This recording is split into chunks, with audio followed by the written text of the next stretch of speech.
Io odio Di Francesco. Io lo odio sto allenatore. Ma porca miseria, ma perché devi mettere in panchina Zeco? Ma sfruttalo dall'inizio, mannaggia. Ho cambiato la formazione del fantacalcio praticamente un quarto d'ora prima, proprio a un minuto dal limite, perché mi va a mettere Zeco in panchina e poi che fa? Me lo fa entrare e giustamente quello segna.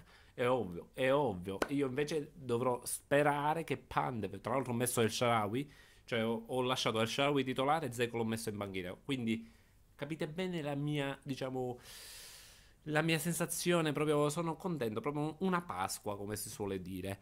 Per il resto, ragazzi, complimenti anche al Bologna, diciamo perché ha fatto una prestazione sontuosa, soprattutto nei primi 70 minuti. Ha fatto veramente una gran partita.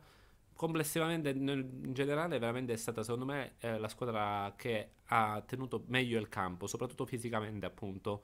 Tra l'altro, nel primo tempo aveva anche l'opportunità di aumentare il vantaggio dopo il gol di Pulgar, perché Palacio ha sprecato due contropiedi, una volta tu per tu, proprio si è impappinato, si è prolungato troppo il pallone, stessa cosa successivamente con un altro contropiede. Comunque, complimenti a Donadoni e appunto alla sua squadra perché ha fatto una gran partita.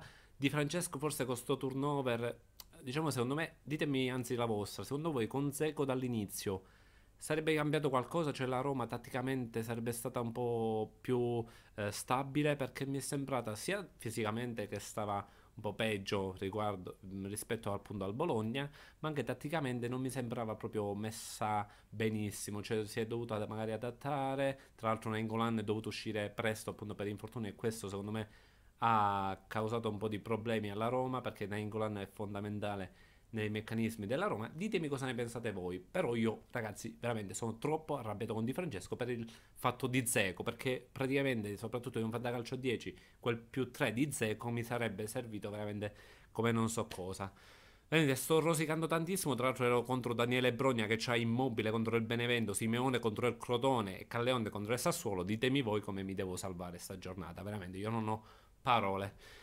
Ci vediamo alla prossima, ragazzi. Buona Pasqua e buon fantacalcio a tutti.